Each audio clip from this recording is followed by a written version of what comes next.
இந்த படத்தோட ஓப்பனிங்ல இந்த படத்தோட ஹீரோயினை காமிக்கிறாங்க. அவளை யாரோ நல்லா கட்டி போட்டு ஒரு கார் டிக்கில அடைச்சு வச்சிருக்காங்க. 2 நாளைக்கு முன்னாடி என்ன நடந்துச்சுன்ற ஒரு பிளாஷ்பேக் காமிக்கிறாங்க. அதுல ஹீரோயினோட அப்பா அம்மா ஒரு ஸ்டோர் வச்சிருக்காங்க. அவங்க 2 பேருக்கு ஹெல்ப் பண்ணதான் ஹீரோயின் அந்த கடைக்கு வந்து வேலை பார்த்துட்டு இருக்கா. ரொம்ப நேரம் ஆனதுனால அந்த அப்பா அம்மாவும் அந்த கடையை சாத்திட்டு கிளம்பலான்னு இருக்காங்க.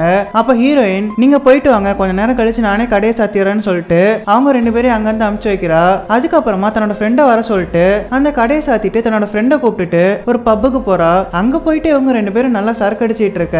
அங்க வந்த ஒருத்தன் ஹீரோயினே வெறிக்க பார்த்துட்டு இருக்கான். அத ஹீரோயினோட ஃப்ரெண்டும் பாத்துறா. அவ ஹீரோயின் கிட்ட ஒருத்தன் உன்னையே வச்ச கண்ணு வாங்காம பாத்துட்டு இருக்கான், அவன் வேற ரொம்ப அழகா இருக்கான்ற மாதிரி ஏத்தி விட ஹீரோயினுக்கு வெக்கமா வருது. கொஞ்ச நேரத்துல ஹீரோயினை பாத்துட்டு இருந்த அவன் ஹீரோயின் கிட்ட வந்து பேச ஆரம்பிக்கிறான். ஹீரோயினோட ஃப்ரெண்டு சும்மா இல்லாம 2 பேரையும் கோத்து விட்டுட்டு அங்கிருந்து போயிடுறா. அப்படியே இவங்க 2 பேரும் கல்ல போட்டுட்டு இருக்காங்க. கொஞ்ச நேரம் கழிச்சு கார்ல ரொமான்ஸ் பண்ணிட்டு போயிட்டு இருக்காங்க. அப்ப அவன் காரை ஒரு பெட்ரோல் பங்க்ல நிறுத்திட்டு ஹீரோயின் கிட்ட நான் அதை வந்துடுறேன்னு சொல்லிட்டு அங்கிருந்து போறான். அப்ப ஹீரோயின் அந்த காருக்குள்ள இருக்க பொருள் எல்லாம் பாக்குறா. பார்த்தா அது எல்லாமே விசித்திரமா இருக்கும். இவளுக்கும் ஏதோ சந்தேகம் வர உடனே இவளும் அந்த காரை விட்டு எஸ்கேப் ஆக பாக்குறா. அப்போன்னு பார்த்து ஹீரோயின் கிட்ட சொல்லிட்டு போனவன் திடீர்னு வந்துடுறான். அவனும் வேகமா ஹீரோயினை துரத்தி பிடிச்சிடுறான். இந்த படத்தோட ஃபர்ஸ்ட் சீன்ல ஹீரோயினை எப்படி கட்டி போட்டிருந்தாங்களோ அதே மாதிரியே கட்டி போட்டு ஒரு கார்ல கடத்தி கூட்டு போறான். இதுக்கு அடுத்த சீன்ல ஒரு ட்ரக் மாதிரி இருக்க இடத்த காமிக்கிறாங்க. அதுல நிறைய பொண்ணுங்களை அடைச்சு வச்சிருக்காங்க. அங்கதான் ஹீரோயினே அடைச்சு வச்சிருக்காங்க. அவளும் மயக்கம் தெளிஞ்சு கண்ணு முழிக்கிறா. பார்த்தா அவளை ஒரு பெட்ல படுக்க போட்டு அவளோட கையெல்லாம் லாக் பண்ணி வச்சிருக்காங்க. அவ எங்கேயும் தப்பிச்சு போகாம இருக்க அவளை கண்டுபிடிக்கிறதுக்காக அவளோட கையில ஒரு டிராக்கர் எல்லாம் செட் பண்ணிருக்காங்க. கொஞ்ச நேரம் கழிச்சு அவ இருக்க இடத்துக்கு ஒரு டாக்டர் மாதிரி இருக்க ஒரு பொம்பளை வரா. அவ ஹீரோயின் கிட்ட வந்து அவ உடம்புல இருக்க காயத்துக்கெல்லாம் மருந்து போட்டு விடுறா. அதுக்கப்புறமா அவளுக்கு ஏதோ ஒரு ஊசியை கொடுத்துட்டு அவளை அங்கிருந்து கூப்பிட்டு போறா. கூப்பிட்டு போய் ஒரு இடத்துல குளிக்க வைக்கிறா. இதுக்கப்புறமா அந்த ட்ரக்குக்குள்ளேயே நிறைய பாக்ஸா இருக்க ரூம் காமிக்கிறாங்க. அந்த ரூம்குள்ள எக்கச்சக்க பொண்ணுங்க இருக்காங்க. ஹீரோயினே அந்த ரூம்குள்ள கொண்டு போய் விடுறாங்க. இதுக்கு அடுத்த சீன்ல பாப்புன்ற ஒரு போலீஸ்காரனை காமிக்கிறாங்க. அவன் தான் இந்த பொண்ணுங்கள்லாம் கடத்தி பிசினஸ் பண்ணிட்டு இருக்கான். அவனுக்கு அல்லக்கை ஒருத்தன் இருக்கான். அவன் கிட்ட புதுசா வந்த ஹீரோயினை பத்தி கேட்டு தெரிஞ்சுக்கிறான். அதுக்கப்புறமா ஹீரோயினை பாக்குறதுக்காக போறான். அங்க போயிட்டு ஹீரோயின் கிட்ட இங்க பாரு, நான் உனக்கு 2 நாள் டைம் தரேன். அதுக்குள்ள நான் சொல்ற விஷயம் எல்லாத்தையுமே நீ ஒத்துக்கிட்டு எனக்காக நீ வேலை செய்யணும். அப்படி இல்லாட்டி நான் உன்னை எதுவுமே பண்ண மாட்டேன், உன்னோட குடும்பத்தை நான் அழிச்சிருவேன்ற மாதிரி மிரட்டுறான். அதுக்கப்புறமா அவனோட அல்லக்கை கிட்ட இவளை பாத்துக்கோன்னு சொல்லிட்டு அங்கிருந்து போறான். இதுக்கு அடுத்த சீன்ல இருந்து ஹீரோயினும் வேற வழியே இல்லாம அந்த பாப் சொல்ற எல்லா விஷயத்தையுமே செய்யறா. அந்த டாக்டர் பொம்பளை அங்க வரிசையா எல்லா பொண்ணுங்களையும் நிக்க வச்சு பிரெக்னன்சி டெஸ்ட் எல்லாம் எடுத்துட்டு இருக்கா. இதுக்கு அடுத்து அந்த அல்லக்கையும் ஹீரோயினையும் ஒரு பொண்ணையும் கூப்பிட்டு ஒரு இடத்துக்கு போறான். அங்க போயிட்டு இவங்க 2 பேருக்கும் அரைகுறைய ட்ரெஸ் கொடுத்துட்டு போட்டோ ஷூட் எல்லாம் எடுத்துட்டு இருக்கான். இதுக்கு அடுத்த சீன்ல அந்த அல்லக்கை ஹீரோயினை மட்டும் கூப்பிட்டுட்டு ஒரு பிசினஸ் மேனை பார்க்க போறான். அப்படி போயிட்டு இருக்கும்போது இங்க பாரு, நீ அந்த பிசினஸ் மேன் சொல்ற எல்லாத்தையுமே செய்யணும், அப்படி இல்லாட்டி உனக்கு தான் பிரச்சனைன்ற மாதிரி அவளை மிரட்டி அனுப்பிச்சு வைக்கிறான். ஹீரோயினும் அந்த பிசினஸ் மேன் கிட்ட போய் சும்மா இல்லாம அவனை அடிச்சு போட்டு அங்கிருந்து எஸ்கேப் ஆக பாக்குறா. அவ உடம்புல அந்த டிராக்கர் மூலமா இதை தெரிஞ்சுக்கிட்ட அல்லக்கையும் ஹீரோயினை விரட்டி பிடிக்க பாக்குறான். அப்போ ஒரு லேடி அந்த சம்பவத்தை பாக்குறாங்க. அவங்க அந்த அல்லக்கை கிட்ட ஏன்டா அந்த பொண்ணை பிடிக்கிறேன்ற மாதிரி கேட்டுட்டு இருக்க. அந்த அல்லக்கையும் அது ஒண்ணும் இல்ல, இந்த பொண்ணு கொஞ்சம் மனநிலை சரியில்லை, அதனாலதான் இவளை கூப்பிட்டு போறேன்ற மாதிரி சொல்லிட்டு ஹீரோயினை கூப்பிட்டு அவனோட இடத்துக்கே வந்துடுறான். அங்க வந்து அந்த போலீஸ்காரன் என்னடா பிசினஸ் பண்ணிட்டு இருக்க, இந்த மாதிரிலாம் பண்ணனா நமக்கு தான் பிரச்சனை, இனிமே ஒழுங்கா நடந்துக்கோன்னு சொல்லிட்டு அவனை திட்டிட்டு அங்கிருந்து போறான். இப்படியே ஒரு வருஷம் போக ஹீரோயினும் வேற வழியே இல்லாம அந்த வாழ்க்கைக்கு பழக ஆரம்பிக்கிறா. ஒரு நாள் ஹீரோயின் அந்த இடத்துல இருந்து அவளோட ஃப்ரெண்டு கிட்ட பேசிட்டு இருக்கும்போது அவளோட ஃப்ரெண்டு உனக்கு என்ன வயசு ஆகுதுன்னு சொல்லி கேட்க ஹீரோயினும் தனக்கு 19 வயசு ஆகுதுன்ற மாதிரி சொல்லிக்கிட்டு இருக்கா. அதை கேட்ட அந்த ஃப்ரெண்டும் இங்க பாரு, 20 வயசுக்கு மேல ஆனா இவனுங்க நம்மள இங்க வச்சுக்க மாட்டாங்க, வேற எங்கேயோ கொண்டு போய் வித்துருவாங்கன்ற மாதிரி சொல்லிக்கிட்டு இருக்கா. அந்த கும்பல்ல அந்த அல்லக்கையோட செட்டப் பொருத்தி இருக்கா. அவளுக்கு ஹீரோயினை கண்டாலே பிடிக்காது. ஹீரோயினோட அப்பா ஹீரோயினுக்காக ஒரு மோதிரத்தை கொடுத்திருப்பாரு. அந்த செட்டப்பும் ஹீரோயின் கையில அந்த மோதிரத்தை பாக்குறா. அதை பார்த்து காண்டாய் இந்த மோதிரம் எப்படி உன் கையில இருக்கணும், என் கையில தான் இருக்கணும்னு சொல்லிட்டு ஹீரோயினை அடிச்சு அந்த மோதிரத்தை புடுங்குறா. இந்த விஷயம் எல்லாம் கேள்விப்பட்டு வந்த அந்த அல்லக்கையும் ஹீரோயினை புடிச்சு பயங்கரமா மிரட்டி அடிச்சு எப்படி நீ ஆளுக்கிட்டே சண்டை போடுவேன்ற மாதிரி சொல்லிக்கிட்டு இருக்கான். அதுக்கப்புறமா அந்த மோதிரம் என் டார்லிங் கையில தான் இருக்கணும்னு சொல்லிட்டு அதை புடுங்கிட்டு போயிடுறான். அப்படியே அவன் போயிட்டு இருக்கும்போது அவனை கூப்பிட்டு இங்க பாரு, உன்னோட ஆள் பார்த்துட்டு இருக்க அந்த அக்கௌண்ட்ஸ் வேலையெல்லாம் என்கிட்ட கூட நான் நல்லபடியா பாப்பேன்ற மாதிரி சொல்லிக்கிட்டு இருக்க.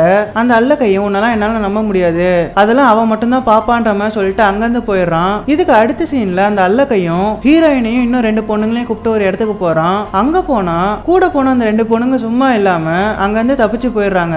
இதை கேட்டு டென்ஷன் ஆன அந்த அல்லக்கையும் அந்த போலீஸ்காரனுக்கு இந்த விஷயம் தெரியறதுக்கு முன்னாடியே நம்ம அந்த பொண்ணுங்களை பிடிச்சாகணும், இல்லாட்டி நம்ம கதை கந்தல் ஆயிடும்னு சொல்லிட்டு டென்ஷன்ல தேடிக்கிட்டு இருக்கான். ஹீரோயினை வேற வழியே இல்லாம அந்த 2 பொண்ணுங்களை பிடிக்க அந்த அல்லக்கைக்கு ஹெல்ப் பண்ணிட்டு இருக்கா.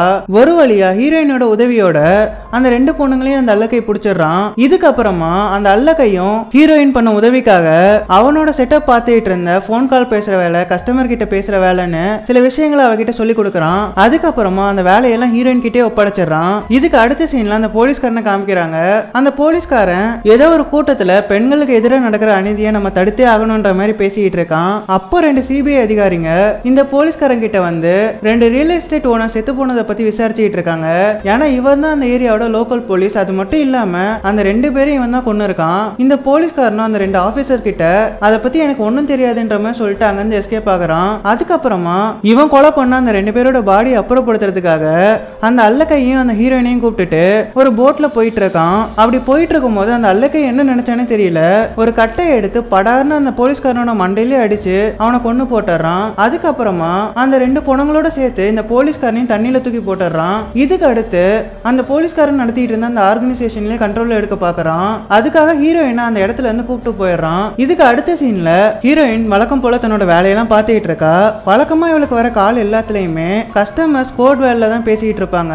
ஏன்னா அவங்களுக்கு இவங்க என்ன மாதிரியான ரேட்லாம் வச்சு பொண்ணுங்களை சப்ளை பண்றாங்கன்ற விஷயம் நல்லாவே தெரியும். ஆனா அன்னைக்கு வந்த கால்ல கோட் வேர்டு இல்லாம வெளிப்படையா ரேட்டை பத்தி விசாரிச்சுட்டு இருக்காங்க. இதெல்லாம் கேட்டுட்டு இருந்த ஹீரோயினுக்கும் ஒரே சந்தேகமா இருக்கு, ஒருவேளை போலீஸ்காரங்களா இருப்பாங்களோன்னு இவளும் யோசிக்கிறா.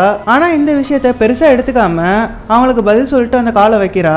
இதுக்கு அடுத்து ஹீரோயினும் அந்த அல்லக்கை கூட கார்ல எங்கேயோ போயிட்டு இருக்கா.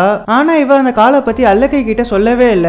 கொஞ்ச நேரம் கழிச்சு அந்த அல்லக்கையும் ஹீரோயினும் ஒரு இடத்துக்கு பிசினஸ் பேசுறதுக்காக கூட்டு போறான். அங்க போய் பார்த்தா ஹீரோயினும் தன்னோட ஃப்ரெண்ட அந்த இடத்துல பாக்குறா. இந்த பொண்ணு தான் ஹீரோயினை அடைச்சு வச்சிருந்த இடத்துல ஒன்னா இருந்திருப்பா. இந்த பொண்ணு ரொம்ப நாளாவே காணாம போயிருப்பா. ரொம்ப நாள் கழிச்சு ஹீரோயினும் தன்னோட ஃப்ரெண்ட அந்த இடத்துல பார்த்து அதிர்ச்சி ஆகுறா. ஏன்னா அந்த பொண்ணு நரமாச கர்ப்பிணியா இருப்பா. இவனுங்க இந்த மாதிரி பொண்ணுங்களை கடத்திட்டு வந்து இந்த மாதிரி தொழில் தான் பண்ணிட்டு இருப்பாங்க. தன்னோட ஃப்ரெண்ட அந்த இடத்துல பார்த்த ஹீரோயினும் ஒரு மாதிரி குழப்பத்திலே இருக்கா. கொஞ்ச நேரம் கழிச்சு அந்த அல்லக்கையும் ஹீரோயினை கார்ல கூப்பிட்டு போயிட்டு இருக்கான். அப்ப ஹீரோயின் குழப்பமா இருக்கிறத பார்த்துட்டு உன்னை பார்த்தா எனக்கு ரொம்ப சந்தேகமா இருக்கு, நீ பழைய மாதிரியே இல்லன்னு சொல்லிக்கிட்டு இருக்கான். அதுக்கப்புறமா இவன் கார்ல கடத்திட்டு வந்த இன்னொரு பொண்ணை கீழே இறக்கி விட்டு ஹீரோயின் கையில கண்ணை கொடுத்து நீ இவளை சூடு, அப்பதான் நீ நார்மலா இருக்கன்னு நான் நம்புவேன்ற மாதிரி சொல்லிக்கிட்டு இருக்கான். ஹீரோயினும் அந்த கண்ணை வாங்கி வர வழியே இல்லாம ட்ரிகர் அழுத்தலான்னு போறா. அப்போ அந்த அல்லக்கை வேண்டாம், உன் மேல எனக்கு நம்பிக்கை இருக்கு, நான் சும்மா விளையாட்டுக்கு சொன்னேன்ற மாதிரி சொல்லிக்கிட்டு இருக்கான். அதுக்கப்புறமா ஹீரோயினை கூப்பிட்டுட்டு அங்க இருந்து போயிடுறான். இதுக்கு அடுத்த சீன்ல அந்த அல்லக்கையும் ஹீரோயினை தன்னோட இடத்துக்கு கூட்டு போறான். அங்க போய் பார்த்தா அவங்க கூட வேலை பார்க்குற ஒரு ஆளை கட்டி போட்டிருப்பாங்க.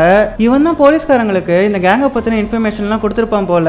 அந்த அல்லக்கையும் அங்க இருந்த ஒரு நர்ஸ் கிட்ட இங்க இருக்க எல்லா பொண்ணுங்களையும் ரெடி பண்ண சொல்றான். அது எதுக்குன்னா இவங்க எல்லாரையுமே கூப்பிட்டுட்டு அந்த அல்லக்கை வேற ஒரு நாட்டுக்கு எஸ்கேப் ஆகி போக பாக்குறான். இதுக்கு அடுத்து ஹீரோயினை தன்னோட வீட்டிலேயே வச்சுக்கலாம்னு சொல்லிட்டு ஹீரோயினை தன்னோட வீட்டுக்கு கூப்பிட்டு போறான். அங்க போன ஹீரோயினுக்கு ஒரே ஒரு யோசனை தான் மண்டைக்குள்ள ஓடிக்கிட்டே இருக்கு, இதை விட்டா நமக்கு தப்பிக்க வேற வாய்ப்பே கிடைக்காது, ஏதாச்சும் பண்ணியே ஆகணும்ன்ற மாதிரி யோசிச்சுட்டு இருக்கா. இதுக்கப்புறமா அந்த அல்லக்கை அடிக்கடி ஒரு இன்ஹேலரை யூஸ் பண்ணிட்டு இருப்பான். அந்த இன்ஹேலர்ல இவளும் ஒரு விஷத்தை கலந்து விட்டுறா. அது தெரியாம அந்த அல்லக்கையும் அந்த இன்ஹேலரை யூஸ் பண்ணி செத்தே போயிடுறான். இதுக்கு அடுத்து ஹீரோயினும் நிறைய பணத்தெல்லாம் எடுத்துட்டு தன்னோட ஃப்ரெண்டை அடைச்சு வச்சிருக்க இடத்துக்கு போறா. அங்க போயிட்டு அங்க ஒரு பாஸ் இருக்கான். அவன்கிட்ட அந்த பணத்தெல்லாம் கொடுத்துட்டு ஹீரோயினை என் கூட அனுப்பி வைன்ற மாதிரி சொல்லிக்கிட்டு இருக்கா. அதை கேட்ட அந்த பாஸ் அதெல்லாம் முடியாதுன்ற மாதிரி சொல்லிக்கிட்டு இருக்க ஹீரோயின் அவன்கிட்ட பேச்சு கொடுத்து அவனையும் கொண்டு போட்டுட்டு தன்னோட ஃப்ரெண்டை அடைச்சு வச்சிருக்க இடத்துக்கு போறா. அங்க போயிட்டு நீ என் கூட வந்துரு, இதை விட்டா நமக்கு தப்பிக்க வேற வாய்ப்பே கிடைக்காதுன்ற மாதிரி சொல்லிக்கிட்டு இருக்க. அந்த ஃப்ரெண்ட் அதுக்கெல்லாம் ஒத்துக்கிற மாதிரி இல்ல என்னோட குழந்தைய என்னால சும்மா விட முடியாது, நான் இந்த குழந்தைய பெத்துக்கிட்டே தீருவேன்ற மாதிரி சொல்லிக்கிட்டு இருக்கா. அதை கேட்ட ஹீரோயினும் இங்க பாரு, இங்க இருந்தா உன்னோட குழந்தைய அவங்க பெத்துக்கவே விட மாட்டாங்க, இங்க இருந்தா உன்னால நிம்மதியான வாழ்க்கையும் வாழ முடியாதுன்றத புரிய வைக்கிறா. அதுக்கப்புறமா அந்த ஃப்ரெண்ட் அங்க இருந்து கூப்பிட்டு எஸ்கேப் ஆகுறா. இதுக்கு அடுத்த சீன்ல ஒரு போன் பூத்தை காமிக்கிறாங்க. அங்க போயிட்டு ஹீரோயின் தன்னோட அம்மாவை கால் பண்ணி பேசிட்டு இருக்கா. இதுக்கப்புறமா ஹீரோயின் அந்த கேங்ல இருந்து தப்பிச்சு தன்னோட வாழ்க்கையை நிம்மதியா வாழ போறான்ற மாதிரி இந்த படத்தை முடிக்கிறாங்க. இந்த படம் உங்களுக்கு பிடிச்சிருக்கும்னு நினைக்கிறேன். பிடிச்சிருந்தா மறக்காம லைக் பண்ணிடுங்க. நம்ம சேனலை சப்ஸ்கிரைப் பண்ணலனா சப்ஸ்கிரைப் பண்ணி பக்கத்துல இருக்க பெல் ஐகானை கிளிக் பண்ணிக்கோங்க. அதுக்கப்புறமா ஆல்ன்ற பட்டனை செட் பண்ணி வச்சுக்கோங்க. அப்பதான் நான் போடுற ஒவ்வொரு வீடியோவும் உங்களுக்கு உடனே நோட்டிபிகேஷனா வந்து சேரும். நான் உங்களை ஒரு நல்ல வீடியோல எடுத்து சந்திக்கிறேன். அது வரைக்கும் have fun guys.